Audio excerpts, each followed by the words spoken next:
ये बता दिया कि हम रामलला से डरने वाले नहीं हैं, हम बाबा भीम के संतान हैं और बाबा भीम ने जो संविधान में लिखा है वही हमारा सब कुछ है और उसी संविधान से भारत चलेगा। ये तय होना है कि हमारा संविधान से भारत चलेगा, ये बाबा साहब के संविधान से भारत चलेगा।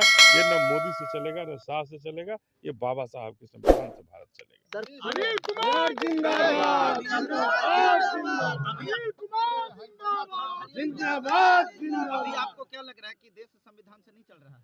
बिल्कुल, देश अभी संविधान से नहीं चल रहा है। हमारी अर्थव्यवस्था चरमरा गई है और जिस तरह की व्यवस्था हो रही है, ये व्यवस्था हमारे संविधान में नहीं है। अभी लोग कह रहे हैं कि अब हिंदू राष्ट्र बनाएंगे।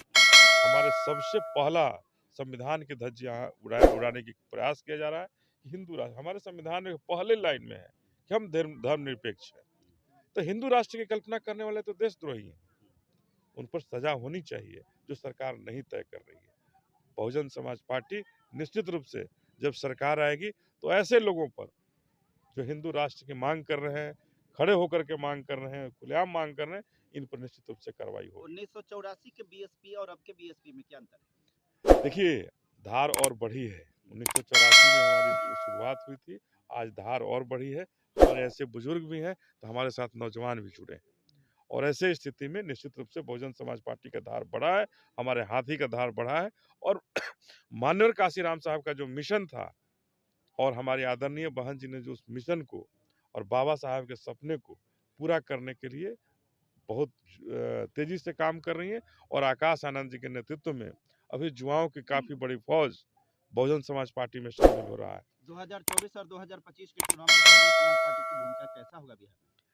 देखिए, बिहार में बहुजन समाज पार्टी अकेले चुनाव लड़ने जा रही है और 40 सीट पर लोकसभा के चुनाव 40 सीट पर हम लड़ रहे हैं और निश्चित रूप से दर्जनों सीट जीत करके बहुजन समाज पार्टी अपनी बहन जी को देश का प्रधानमंत्री बनाने के लिए बिहार से रास्ता प्रशस्त करेगी। सर, बक्सर पूरे बिहार में भर में इकलौता ऐसा जिला है जहां पर सबसे ज्यादा बाबा साहब भीमराव अंबेडकर की मूर्ति तोड़ने का रिकॉर्ड है, क्या कहेंगे इस पर? देखिए, ये मूर्ति तोड़ने वाले लोग कौन हैं? ये वही लोग हैं जो एक तरफ रामलला की स्थापना कर रहे हैं, ये वही लोग हैं जो अभी यहाँ के भारतीय जनता पार्टी के सांसद जो हैं कह रहे हैं कि हम राम की सबसे बड़ी मूर्ति बनाएंगे। अरे 10 साल में आपने 10 साल में अपने राम की मूर्ति नहीं बनाई, लेकिन हमने तो कहा है कि अगर एक बार बहुजन समाज पार्टी को मौका मिलेगा तो यहाँ बाबा साहब का सबसे बड़ा मूर्ति बनेगा बिहार में सर बक्सर में बनेगा और बक्सर में हम अपने बहुजनों का स्मारक बनेगा, चाहे हमारे बाबा साहब हों, छत्रपति साहू जी महाराज हों, सावित्रीबाई फुले हैं, इन सब का स्मारक बनेगा और बढ़िया स्मारक बन करके हम अपने बहुजन समाज को के जो नायक रहे हैं उन नायकों का इतिहास यहाँ लिखा जाएगा। सर, चुनाव काफी नजदीक है और आपकी पार्टी जो है अकेले चुनाव लड़ने का फैसला की है, कहां तक सक्सेस होगी सर? देखिए, कहाँ ये अकेले और दुकेले की बात है, ये जो गठबंधन कर रहे हैं ये जनता से कहाँ इनका गठबंधन है? गठबंधन नहीं है सर, इनका जनता से कोई सरोकार नहीं है, ये जनता को ठगने वाले लोग हैं, जनता को केवल त्राहिमाम संदेश भेजने वाले लोग। ये दोनों ही, चाहे कांग्रेस हो या भारतीय जनता पार्टी के लोग हैं, ये दोनों ही जनता को ठगने का काम किए हैं और बहुजन समाज पार्टी एक अकेला ऐसी पार्टी है जो अपने समाज को, जो बहुजन समाज है, उसको रास्ता दिखाना चाहती है और उसके लिए काम करना चाहती है। बीजेपी में जाने वाले हैं सर, क्या कहना चाहेंगे? देखिए, अभी तो हम आ रहे थे तो हमने देखा कि 1 घंटा से हाईवे को बंद करके रखा गया है। 1 घंटा से हाईवे बंद रखा गया है कि नीतीश कुमार आ रहे हैं। अगर मंदिर दर्शन ही करना है तो सामान्य व्यक्ति भी तो जा सकता है ना। अब मुख्यमंत्री के रूप में आप आ रहे हैं, 1 घंटा पूरे हाईवे को बंद कर रहे हैं, किसको कहाँ जाना है नहीं जाना है और अभी भी बंद है, तो ये तो कहाँ जाएंगे? अब भगवान से क्या मांगने आए हैं यहाँ, क्या मांग कर जाएंगे और क्या लेके जाएंगे?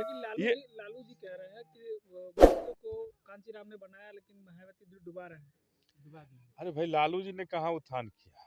लालू जी को ही तो 15 साल था ना। दलितों का उत्थान तो ठीक है, उत्तर प्रदेश के उस समय शासन था बहन जी का, जब इनका शासन था तो दलितों का उत्थान क्यों नहीं किए? ये सवाल तो है इन पर कि आप बिहार में भी शासन किए हैं, केंद्र में भी शासन किए हैं, तो आपने उत्थान क्यों नहीं किया?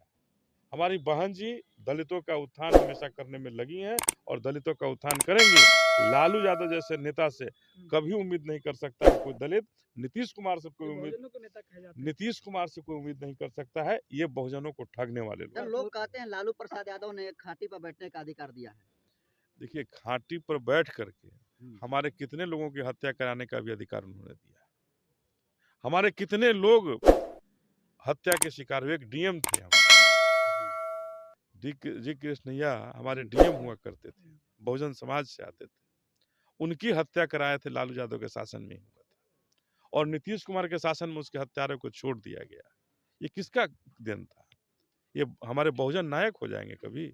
ये हमेशा हम दलितों को सताने वाले लोग रहे हैं और हम दलितों को डराने वाले लोग रहे हैं।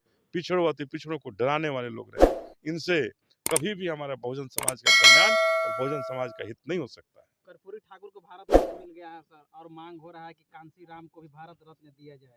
निश्चित रूप से हमारे मानवर साहब को भारत रत्न मिलना चाहिए, चूंकि उन्होंने पिछड़ों अति पिछड़ों बहुजनों का एक लड़ाई का एक आवाज दिया था। लालू प्रसाद जैसे लोग आवाज नहीं दिए थे, ये हमारे मानवर काशीराम साहब ने आवाज दी थी और उन्हीं की आवाज पर अगर आज हमारे लोग अगर परिषद में जा पाए, लोकसभा में सदन में जा पाए, तो ये मानवर काशीराम साहब का देन था जो सदन में गए। बहुत धन्यवाद सर, थैंक यू।